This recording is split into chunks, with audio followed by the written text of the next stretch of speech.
जय हिंद एवरीवन। इसके पहले वाले लेक्चर में यानी लेक्चर नंबर 17 में हम लोग गुप्त वंश को कंप्लीट कर चुके हैं। आज हम लोग लेक्चर नंबर 18 में बात करेंगे पुष्यभूति वंश के बारे में और इसी को कहा जाता है वर्धन वंश। तो चलिए वीडियो को स्टार्ट करते हैं और सीखते हैं कि पुष्यभूति वंश क्या था, उसके संस्थापक कौन थे और क्या बोलते हैं, इसके बारे में जानकारी हासिल करते हैं। चलिए, पुष्यभूति वंश, इस वंश के संस्थापक कौन थे भाई? तो पुष्यभूति वर्धन। कौन थे? पुष्यभूति वर्धन। तो क्वेश्चन आएगा, क्वेश्चन यहीं से देखो, क्वेश्चन जो है क्वेश्चन पहले नंबर से ही बनना स्टार्ट हो जाता है। जैसे क्वेश्चन आ सकता है कि पुष्यभूति वंश का संस्थापक कौन है? तो संस्थापक है आपके पुष्यभूति वर्धन। कौन है? पुष्यभूति वर्धन, जो गुप्त काल के एक सामंत हुआ करते थे। जब गुप्त काल पढ़ा रहे थे, यानी आप इसके पहले वाले लेक्चर में 17 नंबर लेक्चर में देखेंगे तो उस समय हम बता चुके हैं कि जो पुष्यभूति वर्धन थे उन लोग गुप्तों का एक सामंत के रूप में काम करते थे, यानी गुप्त के सामंत थे। तो इस वंश के यानी पुष्यभूति वंश के संस्थापक पुष्यभूति वर्धन थे। इन्होंने अपने ही नाम पर एक वंश का स्थापना किया जिसका नाम रखा पुष्यभूति वर्धन, पुष्यभूति यानी और वर्धन वंश, जो गुप्त काल के एक क्या थे? तो सामंत थे। इन्होंने अपनी राजधानी जो है हरियाणा को बनाया। इन्होंने अपनी राजधानी किसको बनाया भाई? हरियाणा को बनाया। देखो, इसको यहाँ पे हम फिगर बना लेते हैं भारत का ये आपका नक्शा, थोड़ा सा वेट कीजिए बस।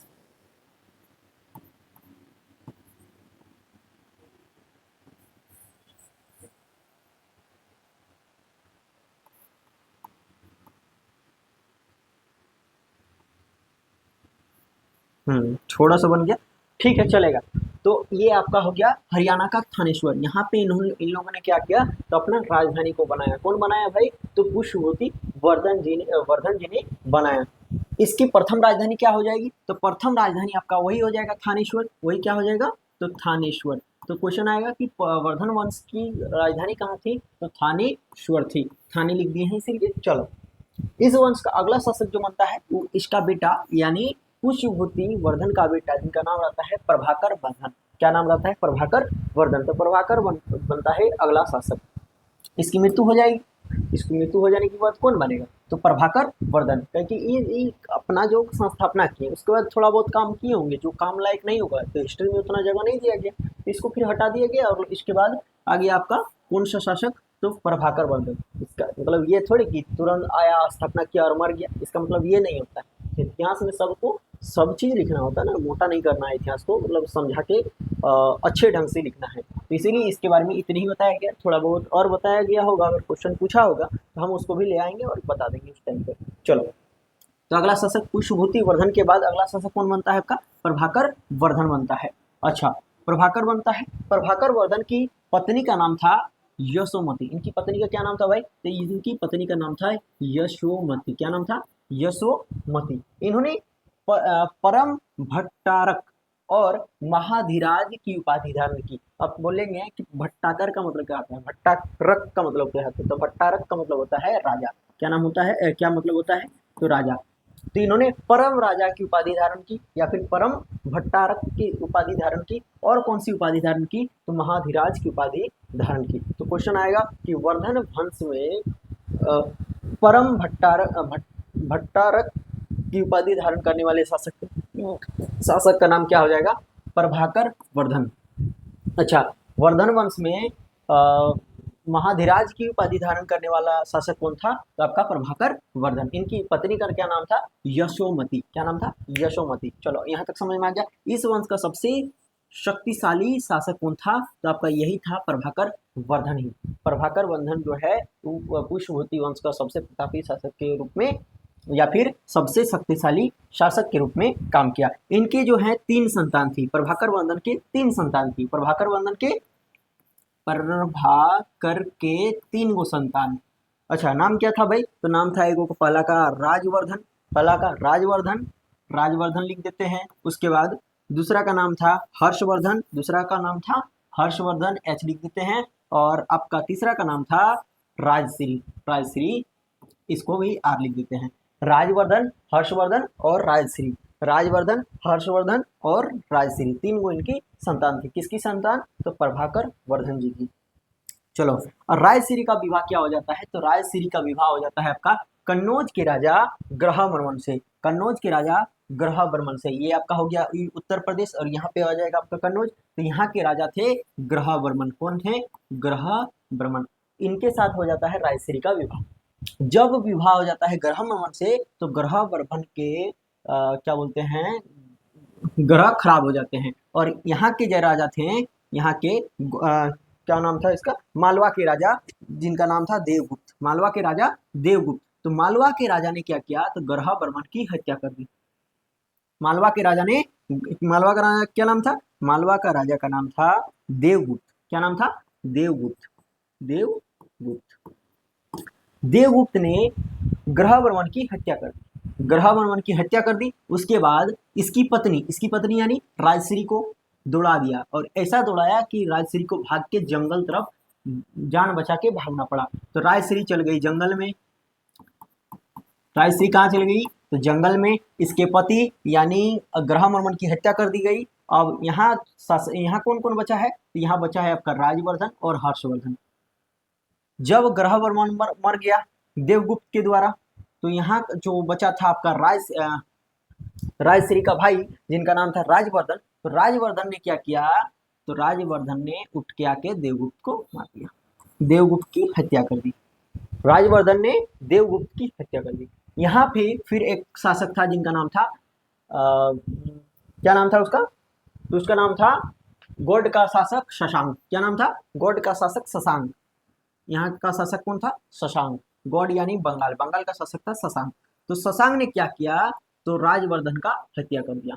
यहाँ था ना राजवर्धन, तो राजवर्धन का हत्या कर दिया। अब यहाँ बच गया अकेला कौन? हर्षवर्धन। हर्षवर्धन के सामने दो चुनौती, एक तो जो जंगल में इसकी बहन भाग गई है उसको पता लगाना है, और दूसरा जो है इस साम्राज्य को भी संभालना है, थानेश्वर को भी संभालना है, उसके बाद यहाँ पे कन्नौज को भी संभालना है। इन्होंने क्या किया, आ गए कन्नौज, और कन्नौज में आपका साम्राज्य को संभालने लगे। इनके सामने दो चुनौती आ गई थी। पहला क्या, तो पहला अपनी बहन का पता लगाना यानी राजश्री का पता लगाना, और दूसरा है कि कन्नौज साम्राज्य को भी संभालना। चलो, मालवा के शासक देवगुप्त ने ग्रहवर्मन की हत्या कर दी और राजश्री की हत्या करने का प्रयास किया, किंतु राजश्री जंगल में क्या कर गई थी, न भाग गई थी। राजवर्धन ने देवगुप्त की हत्या कर दी। राजवर्धन आया और देवगुप्त की हत्या कर दिया। देवगुप्त मारा गया इधर। उसके बाद गौड़ का शासक आया, गौड़ यानी बंगाल का शासक आया शशांक, जिन्होंने राजवर्धन की हत्या कर दी। इसको बता चुके हैं अभी। गौड़ के शासक ने राजवर्धन की हत्या कर दी। पच हो गया ना, इसको मिटा देते हैं, फिर से लिख देते हैं।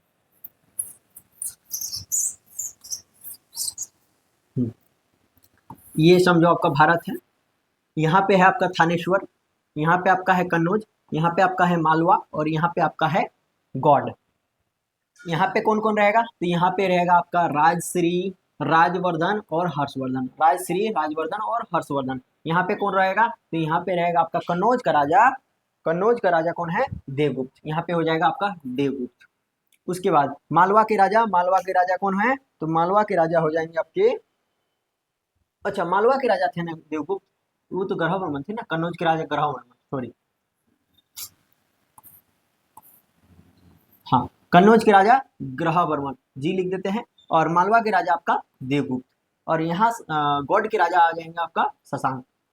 राजश्री का विवाह होता है ग्रहवर्मन से। राजश्री आ गई उठ के यहाँ पे ग्रहवर्मन के पास। चलो, राजश्री आ गई यहाँ पे। जब राजश्री का विवाह हो जाता है ग्रहवर्मन के साथ, तो मालवा के शासक देवगुप्त ने क्या किया, ग्रहवर्मन का हत्या कर दिया। ये आया और ये जाके इसको मार दिया। अब यहाँ ग्रहवर्मन मर गया, राजश्री भाग गई जंगल में। राजश्री कहाँ भाग गई, तो आपका जंगल में भाग गई। उसके बाद यहाँ पे बच गया आपका देवगुप्त। यहाँ बच गया कौन कौन, तो राजवर्धन और हर्षवर्धन। राजवर्धन उठ के आया और देवगुप्त की हत्या कर दी। देवगुप्त यहाँ पे खत्म हो गया। अब यहाँ पे बच गया राजवर्धन और हर्षवर्धन।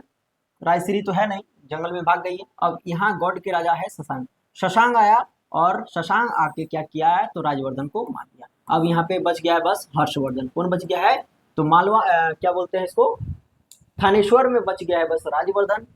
राजश्री भाग गई है, शशांक यहाँ पे बचल है।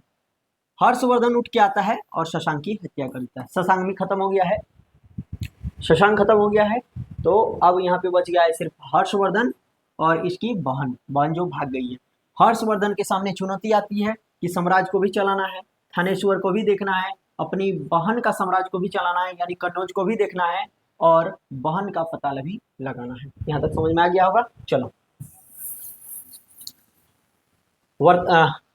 गौड़ यानी बंगाल के शासक शशांक ने राजवर्धन की हत्या कर दी, साथ ही बोधि वृक्ष को कटवा दिया। अब वहां पे जो बोधि वृक्ष था उसको भी कटवा दिया था शशांक ने। तो क्वेश्चन आएगा कि शशांक जो है बोधि वृक्ष को कटवाया था कि नहीं, मतलब इस तरह क्वेश्चन आ सकता है। तो कटवा दिया था। चलो, वर्तमान में जो बोधि वृक्ष है वो छठी पीढ़ी है। छठी पीढ़ी का मतलब जैसे कि बोधि वृक्ष निकला, फिर सूख गया होगा, मर गया होगा, या फिर किसी के द्वारा कटा गया होगा, तो फिर से निकल गया उसी जगह पे। तो इस तरह करके अभी जो चल रहा है वो छठी पीढ़ी है। चलो, शशांक शैव धर्म का अनुयायी था। शशांक जो था वो शैव धर्म को मानता था। शशांक कहाँ का शासक था? तो गौड़ का शासक था। हर्षवर्धन ने शशांक की हत्या कर दी। अभी बताएं, हर्षवर्धन आया उधर से थानेश्वर से और शशांक की हत्या कर दी।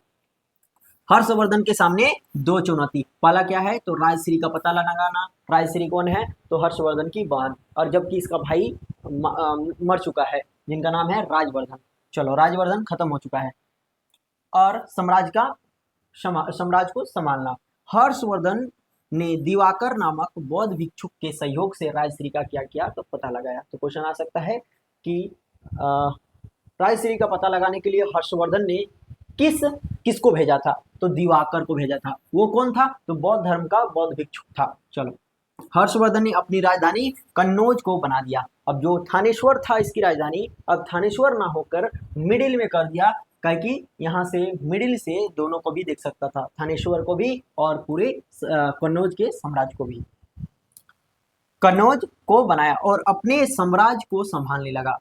हर्षवर्धन ने कभी भी स्वयं को कन्नौज का राजा साबित नहीं किया। क्यों नहीं किया? क्योंकि इसका साम्राज्य कन्नौज नहीं था, इसका साम्राज्य था कौन? तो थानेश्वर था, जबकि इसकी बहन का साम्राज्य था कन्नौज। तो बल्कि राजश्री का संरक्षक बनकर जो है शासन करने लगा। कौन? तो आपका हर्षवर्धन। हर्षवर्धन साहित्य प्रेमी था, साहित्य से बहुत ज्यादा लगाव था। अब साहित्य से लगाव होगा तो 3 गो पुस्तक लिख दिए। तो हर्षवर्धन साहित्य प्रेमी था, इसलिए इन्होंने 3 पुस्तकों की रचना की। पहला पुस्तक है इनका नागानंद, दूसरा है रत्नावली और तीसरा है आपका प्रिय दर्शिका। तो क्वेश्चन आएगा कि निम्नलिखित में से कौन सा हर्षवर्धन का पुस्तक नहीं है या फिर पुस्तक है? दोनों याद रखना है, इसको याद रख लेना है। तो इसको याद रखने के अगर यदि रख लेंगे तो हमको पता चल जाएगा कि कौन सा है और कौन सा नहीं है। अच्छा, क्वेश्चन आ सकता है कि नागानंद किसकी पुस्तक है? तो हर्षवर्धन की है। रत्नावली किसकी पुस्तक है? हर्षवर्धन की है। और प्रिय दर्शिका किसकी पुस्तक है? ना, हर्षवर्धन की पुस्तक है। हर्षवर्धन के दरबारी कवि वानभट्ट थे। कौन थे? तो हर्षवर्धन के दरबार में एक कवि रहते थे जिनका नाम था वानभट्ट। हर राजाओं के पास एक कवि मौजूद होता था, तो इनके कवि का नाम था वानभट्ट। और वानभट्ट ने भी 2 पुस्तक की रचना कर दी। कौन कौन सा? तो कदम्बरी और दूसरा है आपका हर्षचरित। हर्षचरित और कदम्बरी। हर्षचरित और कदम्बरी। तो क्वेश्चन आएगा कि हर्षचरित्र तथा कदम्बरी नामक पुस्तक की रचना किसके द्वारा की गई? तो किसके द्वारा की गई भाई? वानभट्ट द्वारा की गई। या फिर ये भी क्वेश्चन आ सकता है कि वानभट्ट की रचनाएं हैं, निम्नलिखित में से है, और ऑप्शन कुछ भी आ सकता है। तो याद रखना है कदम्बरी और हर्षचरित। चलो, यहाँ से क्वेश्चन पूछा है इसलिए बताएं। चलो, हर्षवर्धन को शिलादित्य कहा जाता है। हर्षवर्धन को जो है, हर्षवर्धन के लिए प्रयोग हुआ है शिलादित्य नाम का। हर्षवर्धन को भारत का अंतिम हिंदू सम्राट माना जाता है। यह ऐसा कहा जाता है कि हर्षवर्धन के बाद पूरे उत्तर भारत में सन्नाटा छा गया, भारत का अस्तित्व विहीन हो गया। उसके बाद कोई महान सम्राट आया नहीं, जिसके कारण विदेशी भी आक्रमण करने के लिए रेडी हो गए। यानी इसके बाद आपका दक्षिण भारत पढ़ेंगे और उसमें हम लोग देखेंगे कि जब दक्षिण भारत में अच्छा खासा बोलबाला चल रहा था, तो पश्चिम दिशा से फिर से मुसलमान आक्रमण होता है और गौरी आता है, फिर भारत पर कब्जा करता है। चलो, चीन राजा अपने राजदूत को हर्षवर्धन के दरबार में भेजा था। चीन का एक राजा था उस टाइम, जिन्होंने हर्षवर्धन के दरबार में अपने एक राजदूत को भेजा था। इसके काल में ही चोर तथा डाकुओं का बोलबाला था। यानी हर्षवर्धन के काल में चोर और डाकुओं का भी बोलबाला हुआ करता था। हर्षवर्धन के समय मथुरा सूती वस्त्र के लिए फेमस था। सूती वस्त्र के लिए कौन सा जगह फेमस था? तो आपका मथुरा फेमस था। इसके समय चीन का यात्री आया था हैनसंग। कौन आया था भाई? चीन का एक यात्री आया था जिनका नाम था हैनसंग। हैनसंग आया था 629 ईस्वी में। जब हैनसंग आया तो नालंदा विश्वविद्यालय के कुलपति जो थे वो आपका शिलभद्र थे। तो क्वेश्चन आएगा कि हैनसंग जब भारत पर आया था तो उस समय नालंदा विश्वविद्यालय के कुलपति कौन थे? तो शिलभद्र जी थे। हैनसंग को यात्रियों का राजकुमार कहा जाता है, नृत्य का पंडित कहा जाता है और आपका शक्य मुनि भी इनके लिए प्रयोग हुआ है। चलो, इनकी एक रचना है जिनका नाम है सी युकी। सी युकी, तो क्वेश्चन आएगा कि सी युकी के लेखक कौन है? तो आपका कौन है भाई? तो आपके यात्रियों के राजकुमार कहे जाने वाले हैनसंग हैं। कौन है? हैनसंग। इसकी सीयुकी की रचना हैनसंग द्वारा किया गया। इसके नालंदा विश्वविद्यालय, इन्होंने जो है नालंदा विश्वविद्यालय में अध्ययन यानी स्टूडेंट के रूप में भी काम किया और अध्यापन यानी टीचर के रूप में भी काम किया था। नालंदा विश्वविद्यालय के लिए 100 गांवों की आय हर्षवर्धन ने जो है दान के रूप में दे दिए थे। अच्छा, हर्षवर्धन की विद्वता को देखकर हर्षवर्धन बहुत ही महान क्या बोलते हैं व्यक्ति था। इसको नीति का पंडित, यात्रियों का राजकुमार, पूरे यात्रियों का राजकुमार इसके लिए प्रयोग हो रहा है। तो ये जो है बहुत ही विद्वता रखते थे और इन्हीं की विद्वता को देखकर हर्षवर्धन ने क्या किया? तो प्रत्येक वर्ष जो कन्नौज में होता था, प्रत्येक वर्ष जो होता था महामोक्ष परिषद, तो उसका अध्यक्ष जो है हैनसंग को नियुक्त कर दिया। हैनसंग की विद्वता को देखकर हर्षवर्धन ने प्रत्येक 5 वर्ष पर प्रयाग में यानी इलाहाबाद में होने वाले महामोक्ष परिषद का अध्यक्ष हैनसंग को बना दिया, जिस कारण ब्राह्मणों ने क्या किया? तो इनका विरोध कर दिया। क्यों? क्योंकि ये एक विदेशी था। ब्राह्मण चाहते नहीं थे कि विदेश से आया है और हम लोग का दर्द कैसे समझेगा कोई, तो इसके लिए ब्राह्मणों ने क्या तो विरोध कर दिया हर्षवर्धन का। कुंभ का मेला जो है, ऐसा माना जाता है कि कुंभ का मेला प्रारंभ हुआ था हर्षवर्धन के टाइम पर ही। तो कुंभ का मेला का प्रारंभ हर्षवर्धन के द्वारा ही माना जाता है। हर्षवर्धन हिंदू था किंतु महायान शाखा से अधिक प्रभावित था, महायान शाखा को भी मानता था। हर्षवर्धन के समय उत्तर भारत का सबसे महत्वपूर्ण शहर था कन्नौज। हर्षवर्धन के टाइम कौन था?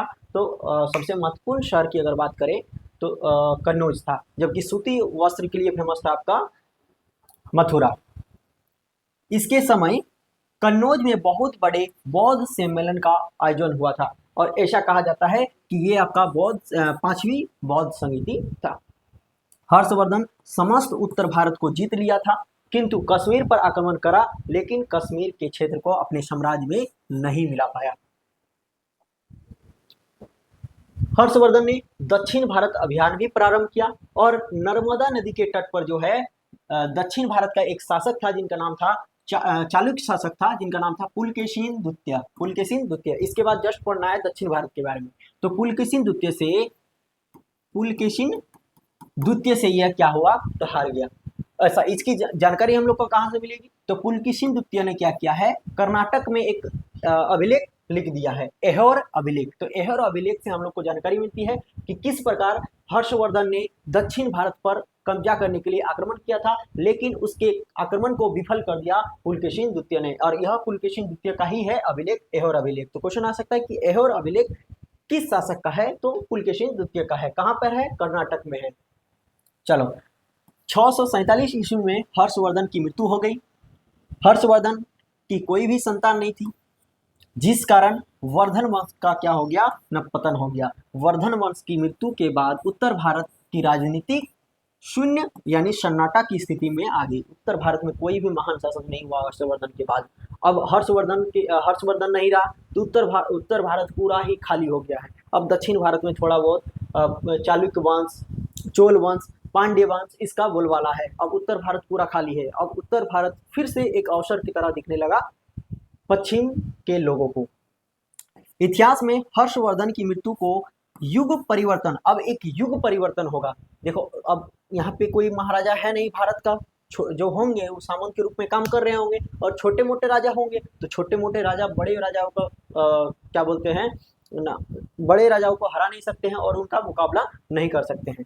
चलो, हर्षवर्धन अंतिम बौद्ध राजा था। बौद्ध राजा इसलिए बोल रहे हैं क्योंकि यह महायान शाखा से प्रभावित था, जो संस्कृत का महान विद्वान था। हर्षवर्धन की मृत्यु के बाद कन्नौज पर जो है यशोवर्मन का शासन हो गया। अब हम लोग को पढ़ना है दक्षिण भारत के बारे में, संगम वंश उसको कहा जाता है। चलिए मिलते हैं नेक्स्ट वीडियो में, तब तक के लिए जय हिंद। ये आपका लेक्चर नंबर 17 है, लेक्चर नंबर 17 18 है, और लेक्चर नंबर 19 में हम लोग बात करेंगे संगम वंश। जय हिंद।